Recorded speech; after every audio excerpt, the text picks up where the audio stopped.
నమస్తే మిత్రులారా, నేను మీ జర్నలిస్ట్ శంకర్ని. రేవంత్ రెడ్డి గారి ప్రభుత్వము ఆదాయాన్ని ఎట్లా సమకూర్చుకోవాలి, ఏ రకంగా ఆదాయాన్ని పెంచుకోవాలి, ఈ పని మీద పడ్డది. అవకాశం వస్తే దేని వదిలిపెడతలేరు. ఇప్పటికే చాలా అంశాల మీద కొన్ని పరిశీలనలు చేస్తున్నారు, కొన్ని ఎక్స్పెరిమెంట్లు చేస్తున్నారు. కొన్నింటి మీద సక్సెస్ అయ్యారు, కొన్నింటి మీద ఫెయిల్ అయ్యారు. ఎందుకంటే రేవంత్ రెడ్డి గారు రీసెంట్గా మనం చూసినాం, మనకు అప్పు పుడతలేదు, ఆదాయం లేదు, మొత్తం ఆగం అయిపోయింది రాష్ట్రం. అప్పు పుడతలేదు, ఏడిపోయినా కానీ మన దొంగలను చూసినట్టు చూస్తున్నారు, చెప్పులెత్తుకపోయే దొంగలను చూసినట్టు చూస్తున్నారు. ఇగో ఇట్లాంటి మాటలు అన్నీ మాట్లాడిండు ఆయన. దీని తర్వాత రాష్ట్రానికి రావాల్సిన పెట్టుబడులు రాకుండా పోయినాయి. ఎవరైనా ఇటు సైడ్ వచ్చి ఏదో చేద్దామన్నటువంటి ఆలోచన కూడా విరమించుకున్నారు. ఈ నేపథ్యంలో రేవంత్ రెడ్డి ఒకటే నమ్ముకున్నాడు. ఒకటి అయితే బాండ్లు కుదబెట్టి ఆర్బీఐకి వెళ్ళి అప్పులు తెచ్చుకోవాలి ఒకటి, ఇంకొకటి భూములు అమ్మాలి, ప్రభుత్వ భూములు అమ్మాలి. ప్రభుత్వ భూములు అమ్ముదామంటే ఇటు ప్రజల నుంచి వ్యతిరేకత వస్తున్నది, ఇటు ప్రతిపక్ష పార్టీల నుంచి వ్యతిరేకత వస్తున్నది. కాబట్టి అదంతా ఈజీ కాదు. మళ్ళీ అది అమ్మాలంటే నువ్వు పెద్ద ప్రాసెస్ ఉంటుంది, కథ ఉంటుంది, కార్యక్రమం ఉంటుంది. ఇది కాకుండా మరి మూడో మెథడ్ ఏంటిది? పన్నులు పెంచాలి. ఇగో ఆ కార్యక్రమం చేసి ఇప్పుడు పన్నులు వసూలు చేసే కార్యక్రమం. అయితే ఉన్న పన్నులు వసూలు చేస్తే కొంతనే పెరుగుతుంది. ఇప్పుడు ఆల్రెడీ రూపాయి పన్ను ఒక వ్యవహారంలో రూపాయి పన్ను వసూలు చేస్తుంటే దాని మీద ఇంకొక ఆటానో శారణో పెంచితే గంతే వస్తుంది. కానీ కొత్త పన్నులు వేస్తే పైసలు ఎక్కువ వస్తాయి కదా. ఇంకా ఇక కొత్త పనులని కొత్త పెద్ద పద్ధతులని కనుక్కుంటున్నట్టు రేవంత్ రెడ్డి గారు. ఇప్పుడు ఏంటంటే మనకు హైదరాబాద్లో చాలా వరకు చాలామందికి మిడిల్ క్లాస్ ఫ్యామిలీస్ కూడా ఇవాళ రేపు ఓ 10 లక్షలు 15 లక్షలు 20 లక్షలు ఉన్నాయంటే ఫ్లాట్లు కొనేస్తుంటాం మనం, ఓపెన్ ఫ్లాట్స్. హైదరాబాద్ పరిధిలో ఔటర్ రింగ్ రోడ్ లోపలనో ఆ బయటనో అక్కడనో ఇక్కడనో ఓ 10-15 లక్షలు 20 లక్షలు ఉన్నాయంటే ఓపెన్ ఫ్లాట్ కొని ఆడ పడేస్తారు. ఎందుకంటే ఇన్వెస్ట్మెంట్ పర్పస్లో అది. అట్లా ఓపెన్ ఫ్లాట్ ఉన్నటువంటి వాళ్ళు కూడా ఇక పన్నులు కట్టాలి. ఇప్పుడు కొత్తగా పన్నులు కట్టాలి. ఆ పన్ను పేరు ఏంటంటే వెరైటీ మంచి పేరు పెట్టి దానికి వేకెంట్ ల్యాండ్ ట్యాక్స్ అంట. వేకెంట్ ల్యాండ్ ట్యాక్స్ అని చెప్పేసి విఎల్టీ అనేటువంటి పేరుతోటి ఈ పన్నులు వసూలు చేసే కార్యక్రమం చేస్తుంది జిహెచ్ఎంసీ.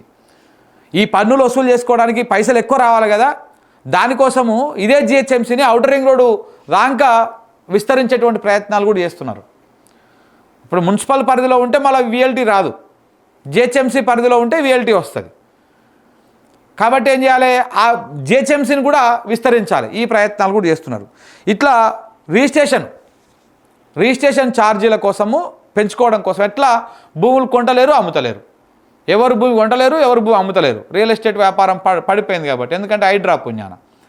సో కాబట్టి అది పడిపోయింది కాబట్టి కొత్త పనులు ఇట్లా ఓపెన్ ప్లాట్ల మీద పన్నులు వసూలు చేసుకుంటే కొంత ఆదాయం వస్తున్నటువంటి ప్రయత్నం చేస్తాం. అందుకనే ఓపెన్ ప్లాట్స్ హైదరాబాద్లో ఎవరికైనా ఓపెన్ ప్లాట్స్ ఉంటాయి కదా, మీరు ఇక జిహెచ్ఎంసీ పరిధిలో మీరు ఉంటే తప్పకుండా మీరు విఎల్టీ కట్టాలి, వేకెంట్ ల్యాండ్ ట్యాక్స్ కట్టాలన్నమాట.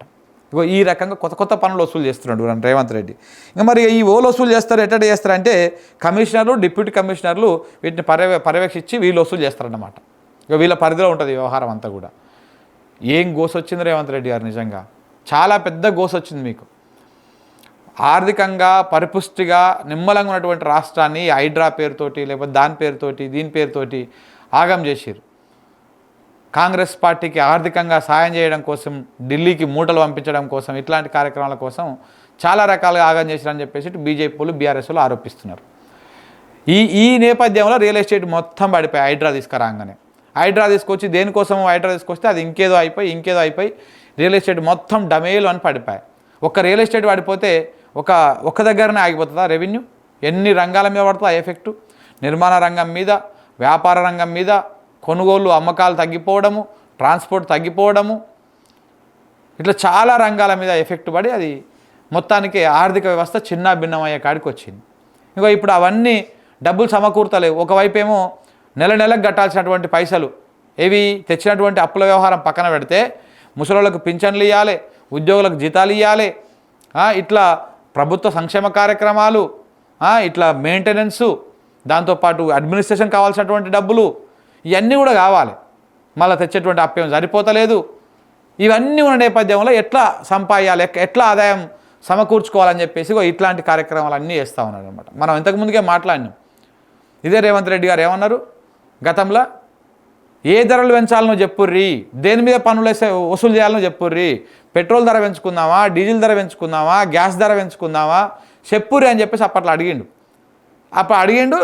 ఓ వారం రోజులలో ఇట్లాంటి ట్యాక్స్లు అన్నీ వేస్తూ ఉన్నాడు అనమాట. సో కాబట్టి ఇకపైన హైదరాబాద్ జిహెచ్ఎంసీ పరిధిలో ఎవరికైనా ఓపెన్ ప్లాట్లు ఉంటే మాత్రం ఇది కట్టుకోవాలంటే, ఇది కట్టుకోకపోతే మళ్ళీ ఇంకేం లిటికేషన్ పెడతారు. ఇక ఈ రకంగా ఆదాయాన్ని పెంచుకునేటువంటి ప్రయత్నాలు చేస్తూ ఉన్నారు.